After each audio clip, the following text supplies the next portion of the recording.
Hey, what is up guys? This is Nishi from MST.TV here, back with another Market Watch episode. So of course we had the NAWCQ this past weekend. It was really great to meet so many of you. Big thank you to all of you guys that came up to say hi, take pictures, or tell me about cards that you wanted to make sure I covered in Market Watch this week. Tom and I had a really rough time with our flights getting delayed and then having to drive through a thunderstorm.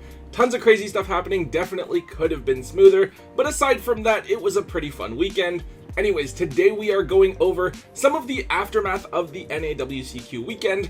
To nobody's surprise, Fiendsmith Snake Eye won the event, but there were still some other interesting things that happened throughout the weekend that have made an impact on the market, and we're going to be sure to talk about some of those in today's episode. Let's get started.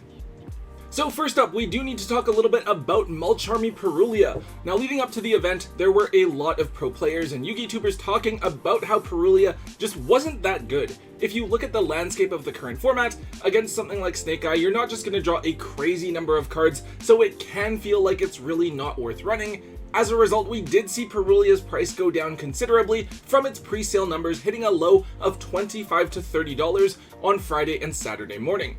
However, as we hit the top tables going into Sunday at the NAWCQ, it was pretty clear that Perulia was a strong card. In the finals, Aditya activated this card against Mike Thomas in Game 2, and I'm pretty sure it played a significant role in him being able to drop another 3 hand traps during that turn. And yes, this card is probably not as good as the Mulcharmy that we are getting coming in Rage of the Abyss, but for now it is the best option that we have, and I think that it still is a really solid card. We did see a ton of it in side decks in the top 64. As a result, during the day on Sunday, this card saw a huge buyout, at one point hitting a high of $60 per copy, more than double its price just the previous day. Of course, it has cooled off a bit since then, and it currently sits around $45 to $50 on TCG Player. Now, moving forward, I do think that this card will drop a little bit further. There was a huge overcorrection where the card was probably too cheap at $25, but I think that $40 is probably around where it's going to stabilize. A lot will, of course, depend on the upcoming ban list and what decks are going to be good in the following format, and we will see the hand trap lineup shaken up a little bit more once Rage of the Abyss drops as well, since we're getting a couple of new ones in there. But for now, expect this card to be a side deck staple for large events. If you can grab a set of this card for around $100 once the price has settled down a little bit more, I think that's a pretty reasonable price to pay. Up next, we have Sengenjin Wakes from a Millennium. So one of the really cool things that happened on stream from the NAWCQ was the new Exodia deck managing to win that game 2. I believe that the Exodia player actually managed to bring out 2 of the unstoppable Exodia Incarnate and swung for game with them. Of course, when we're looking at viable decks in the current format, it can be really easy to just write off these decks that are inspired by old anime cards, but this proved that these strategies can still be viable and are able to compete. Now, this version of Sengenjin is actually a really powerful card. You can place it from your hand to the spell trap zone, and then you can either pay 2,000 life points or reveal a Millennium Ankh from your hand in order to special summon it. Then you can search for a Millennium monster from your deck to your hand as well. So of course, this is good if you are playing a dedicated Millennium deck, but beyond that, this card could actually be useful as a splashable engine piece. Sure, 2,000 life points is a lot to pay, but you can get a free level 8 body onto the field and another monster added to your hand. Of course, we don't know if this is actually that viable or useful, but I think that just like with Yubel, right, it's a really cool thing for the game when these classic fan favorite monsters manage to make their way into a format, even if it is for a very short time. Anyways, Sengenjin is a new card from the Infinite Forbidden as well, and it did look like it was just going to be another bulk ultra rare from the set. However, while it was $2 to $3 before the weekend started, this card has now jumped up to being a solid $7 to $8 ultra. There aren't too many other ultras in the set that are worth all that much. A lot of the value here has been allocated to the secret rares.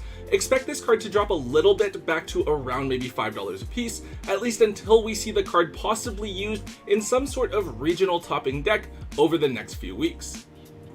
Next up, we have another really interesting side deck option that I'm pretty sure like 8 different people told me about this weekend. It's Power Filter. So this card is a pretty simple looking floodgate. It stops both players from special summoning monsters with 1,000 or less attack points. This card has been hyped up a couple of different times over the last few years, but it's seen another wave of hype recently because of the Yubel deck.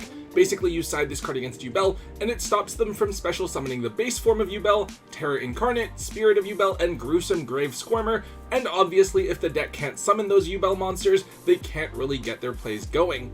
Right now, of course, Fiendsmith Snake-Eye is by far the most popular deck in the format, but at the NAWCQ, I think the next most represented decks were Tenpai Dragon and then Fiendsmith Yubel. Given the limited performance of Yubel thus far on the competitive scene, it really wouldn't surprise me to see Snake-Eye demolished on the next ban list, but then for Tenpai Dragon and Yubel to just get slight hits, but still be extremely viable going into next format, so Power Filter might just be one of the best possible side deck options. Now this card has two different printings. It was a super rare in the Duelist Genesis, and then it got a common reprint in one of the OTS tournament packs. After that OTS reprint, this card was basically just bulk, but now we've seen both versions shoot up in price yet again, to where the super is now around $13 to $15, and the commons are $10 to $12, both with relatively few listings available on TCG Player at the time that I'm recording this. Don't buy into the hype here quite yet. People will relist their copies back onto the market once they find out about it, and this card should come back down to maybe being a $5 common or so. But if you do have them, see if you can move them now while they're at this extremely hyped up price.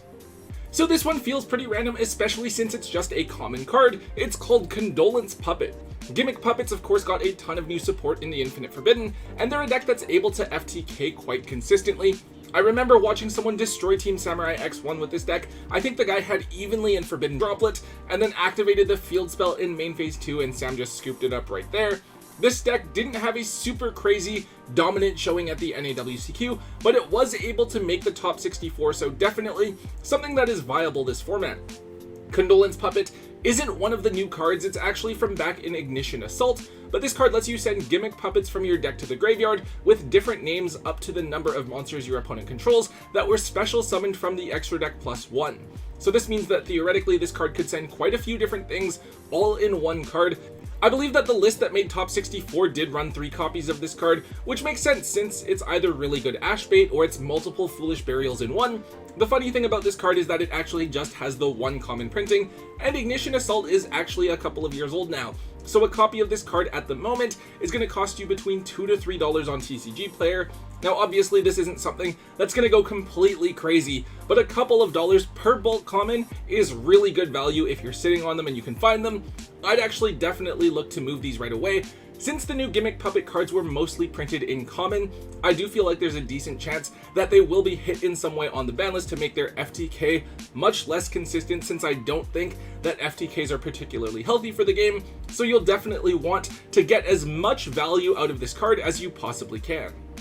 Next up, we're looking at 2 cards here, number 13 Embodiment of Crime and number 31 Embodiment of Punishment. So each of these cards is a generic rank 1 Xyz monster, and they each have a couple of effects in common. Now during either player's turn, you can detach a material to change all monsters your opponent currently controls to attack position, then all monsters that they currently control must attack this turn if able, and then if you control both of them, right, so each one will gain the effect if you have the other one on the field. They both have the effect where they can't be destroyed by battle or card effects, and your opponent takes any battle damage that you would have taken from attacks on this card.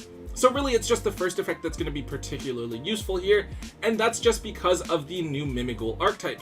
This TCG exclusive theme is really cool, but while they're good at forcing the monsters that they give to your opponent face up on their own turn, in order to maximize the value from the cards, you want to flip monsters face up on your opponent's turn as well. These 2 monsters are useful because they provide extra deck options that are going to always be accessible, that are able to flip up the monsters you give to your opponent at will. So if you give them a Mimigul Dragon, for example, one of these lets you flip it face up when you want to in order to wipe their field.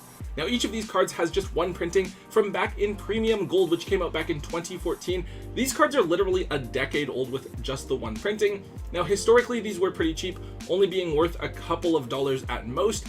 However, with this buyout, to try and find a viable Mimikul build, both number 13 and 31 have jumped up to between $15 and $18 each. I believe they were as high as $20 on Friday morning. Now I think that these 2 cards are pretty interchangeable. If I were playing Mimigul, I think you'd only really need to play one of these cards, but yeah, definitely a cool extra deck option. These used to be bulk as well, so make sure that you dig them up out of your hollow bulk to move them while they are hyped up before they inevitably get reprinted. One other Mimigul related card that I want to touch on briefly, this is Fire Sorcerer. Now this is a really old card from back in the day. It's a flip effect monster where when it's flipped face up, you banish 2 cards from your hand to inflict 800 damage to your opponent. So while this card may seem pretty useless at first, it's actually a cool tech for the Mimighoul theme. They're able to use the normal spell Mimighoul Maker to reveal this card and potentially special summon it face down to your opponent's side of the field. Now, Fire Sorcerer's effect is mandatory, so if you can flip it face up, you get rid of 2 cards from your opponent's hand, but you take 800 damage. Between this card and Summoning Curse being an interesting tech in the Mimighoul deck as well, we've seen this mini hand loop version of Mimighoul prove to be pretty popular early on. I guess the other thing worth noting is that Fire Sorcerer could theoretically be a card that you could use to win the game in time as well. The weird thing about Fire Sorcerer is that it has just 1 common printing from Labyrinth of Nightmare, which was the 5th core set ever printed, and this isn't one of the sets that was reprinted for the 25th anniversary, so this card is actually incredibly difficult to find a near mint copy of. They're going to cost you around $5 each. It's a cool tech if you want to have some fun with Mimighouls at your locals. If not, it's a bulk card that's a solid choice for you to try to dig up and offload while it is seeing some hype. And finally, the last card I want to mention today is Mermail Abyss Megalo. So this isn't strictly related to the NAWCQ, but this weekend we finally had Mermail support confirmed to be coming in Rage of the Abyss. Mermails are one of the most iconic decks in the game's history. They were extremely dominant, and Abyss Megalo is one of the strongest boss monsters from that era, since it could trigger the effects of multiple Atlantean monsters, and it got you access to Abyss Sphere as well.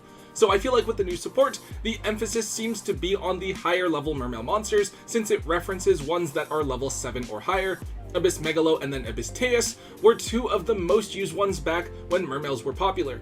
Of course, each of these cards has received a couple of different reprints, so just finding a copy of the card is going to be pretty easy. However, max rarity Mermail Atlantean has always been a thing that a lot of players wanted, so naturally Abyss Megalo in Secret Rare was one of the first cards to be targeted for a buyout. We now have the unlimited Secret Rares up at $35, while the first editions are $60 to $65, and there's very few quantities available of either on TCG Player right now. Now, I don't know how good Mermails are actually going to be. I don't know if there's more support coming, or if we're going to be getting a Atlantean structure deck to support the Mermail stuff, kind of like we did the last time that Mermails were part of the meta. If I had to make an educated guess though, I would think that Abyss Megalo won't be as useful this time around. You still have to discard 2 water monsters to summon it and get a search, so I feel like this card is going to be harder to use, and a retrained version of it would be more likely to be a bit more modern and provide better resource management. If you do own this card, it's probably with the rest of your max rarity Mermail deck, so I would just keep that together because it looks really cool. But if you do happen to randomly have a copy or 2 of this card sitting around, I would definitely consider moving it before people really dig in and explore just how viable Mermail Atlanteans are going to look like in 2024. Alright guys, that is all we have for today's episode. Definitely an interesting weekend, and there was so much cool stuff that happened at the NAWCQ. I'm definitely looking forward to hopefully going next year as well. I am going to be doing the written coverage for YCS Sacramento as well though, so hopefully I'll get to see more of you guys there.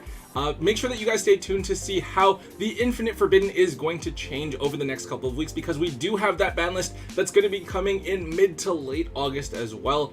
Anyways guys, if you did enjoy today's Market Watch, please make sure you let me know by hitting that thumbs up button. Make sure you leave a comment in the comment section down below. Hit subscribe if you haven't already, and until next time guys, don't forget to hold on to your MST.TV.